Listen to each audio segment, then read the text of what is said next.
మీరు చూస్తున్నారు వైవ్యాన్ న్యూస్. మా ఛానల్ మీకు నచ్చితే లైక్ చేయండి, షేర్ చేయండి, సబ్స్క్రైబ్ అవ్వడం మాత్రం మర్చిపోవద్దు.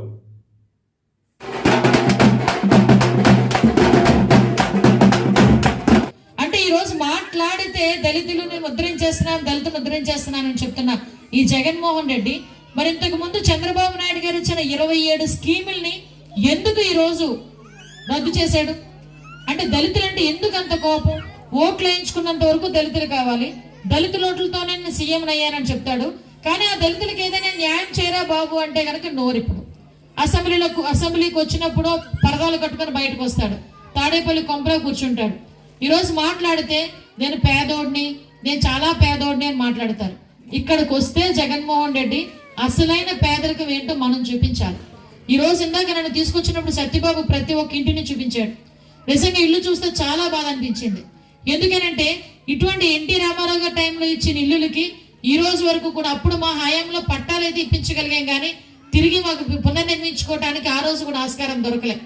ఈ 5 సంవత్సరాల్లో ఉద్ధరించేస్తానన్న జగన్మోహన్ రెడ్డి కనీసం ఒక్కిల్లునైనా ఉద్ధరిస్తాడేమో అని చూసుకుంటే మీ అందరికీ గుర్తుందో లేదో, ఓటీఎస్ పేరు మీద మీ ఇల్లులకి బాగు చేసుకోవడానికి 10,000 రూపాయలు కడితే గనక మీ ఇల్లులు మీ ఇంటి పేరు మీద రిజిస్ట్రేషన్ చేస్తానని 10,000 రూపాయలు మీ అందరి దగ్గర నుంచి దండడానికి ట్రై చేశాడు. ఆ రోజే మేము అందరం బయటకు వచ్చి ఎవరు కూడా కట్టక్కర్లేదు, ఎవరు కూడా 1 రూపాయి కూడా కట్టక్కర్లేదు అంటే వెనక్కి తగ్గాడు. లేకపోతే మీ ఇంటి మీద మీరే 10,000 రూపాయలు కట్టుకొని తిరిగి రిజిస్ట్రేషన్ చేయించుకోవడానికి. ఇప్పుడు మీ ఇల్లు మీరు కష్టపడ్డారు, మీ ఇంటికి వాడు 10,000 రూపాయలు కట్టి మీరు డాక్యుమెంట్ తెచ్చుకోవాల్సిన అవసరమే వచ్చింది. అంటే దోపిడీ అన్నది డే ఫస్ట్ నుంచి స్టార్ట్ చేశాడు. ఈ రోజు మీ అందరికీ కూడా ఒకసారి ఆలోచించుకుంటే అమ్మఒడి ఇస్తాను అన్నాడు. బయటకు వచ్చినప్పుడు ఏం చెప్పాడు? అమ్మఒడి ఎంతమంది పిల్లలు ఉంటే అంతమందికి ఇస్తానన్నాడు. అంతమంది పిల్లలకి ఇస్తారంటే మీరు కూడా నిజంగానేమో నాకు 3 పిల్లలు ఉన్నారు, 2 పిల్లలు ఉన్నారు, ఇగో కొంతమందికి అయితే 4 పిల్లలు కూడా ఉంటారు. ఇక్కడ 4 పిల్లలు ఉన్నారు, అయినా కూడా మాకు జగన్మాయ చదివించేస్తాడు, మా మాయ వచ్చేస్తాడు, మీ మాయ చదివించేస్తాడు, మీ పిల్లల్ని కూడా స్కూల్కి రెడీ చేసి పంపించారు. తీరా ఏం చేశాడు? ఒకరికే ఇస్తారన్నాడు. మరి 3 పిల్లల్ని 2 పిల్లల్ని ఏం చేసుకోవాలి? ఒకటి పనిలోకి పంపించుకొని, ఇంకొకళ్ళు గేదెలు కాసుకొని పెంచుకోవాలి, లేదా మన వ్యాపారంలో పెట్టుకోవాలి మనం, అంతేనా? అంతకుమించి ఏదైనా ఆస్కారం ఉందా? కానీ చంద్రబాబు నాయుడు గారు ఈ రోజు 4 సంవత్సరాల 9 నెలల కష్టాలు చూశారు. ఎట్టి పరిస్థితుల్లోనే వీళ్ళకి అన్యాయం జరగకూడదు అనుకున్నారు. కాబట్టి ఎంతమంది పిల్లలుంటే అంతమందికి కూడా అమ్మకి వందనం కింద 15,000 రూపాయలు ఇవ్వడానికి సిద్ధపడ్డారు. ఈ రోజు ఒక్కసారి ఆలోచించండి, మీరందరూ కూడా కష్టపడి కూలి పనికి వెళ్తే తీసుకొచ్చుకుని 500 రూపాయలు 600 రూపాయలు, ఏదో పళ్ళ వ్యాపారం చేసుకుని తీసుకొచ్చుకుని 500 రూపాయలు 600 రూపాయలు ఇంటికి తీసుకొస్తే ఇంతకు ముందు నిత్యావసర వస్తువుల ధరలు ఎలా ఉండేవి, ఈ రోజు ఎలా ఉన్నాయి? ఇంతకు ముందు నూనె ధర 60 రూపాయలు 70 రూపాయలు ఉండేది.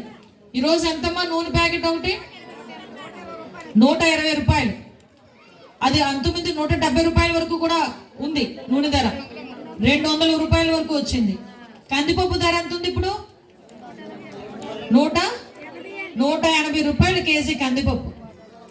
అంటే నాకు తెలిసి కేజీ చికెన్ అదే ఇప్పుడు చీప్గా ఉందేమో, 240 ఉంది, అది కూడా 240 ఉందండి. అంటే ఓవరాల్ గా చెప్పాలంటే నిత్యావసర వస్తువుల ధరలు మొత్తం పెరిగిపోయినాయి, గ్యాస్ ధరలు పెరిగిపోయినాయి, పెట్రోల్ డీజిల్ ధరలు పెరిగిపోయినాయి. మీకేమైనా పనులు కల్పించారా అంటే మీకు పనులు లేవు. ఈరోజు ఎస్సీ కార్పొరేషన్ మొత్తం నిర్వీర్యం చేశాడు.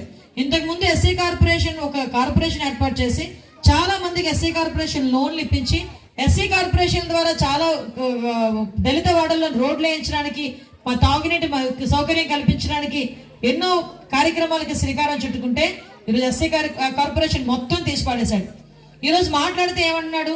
అందరికీ ఇస్తున్నాడు అమ్మఒడి, దళితులకు ఒకరికే కాదు కదా, అందరికీ అమ్మఒడి ఇస్తున్నాడు, అందరికీ చేయూత ఇస్తున్నాడు, అందరికీ ఆసరా ఇస్తున్నారు.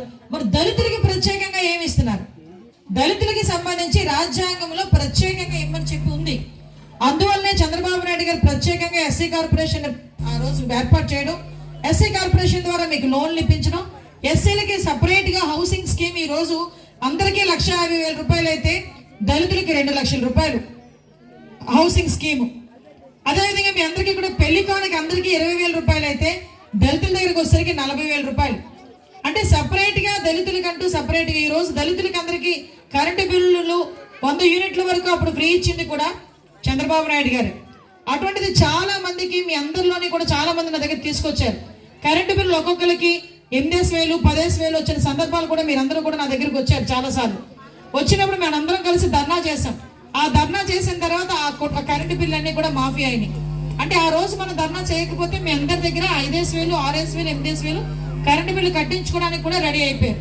అది కాకుండా ఈ రోజు మీ అందరికీ కూడా తెలుసు, మొన్ననే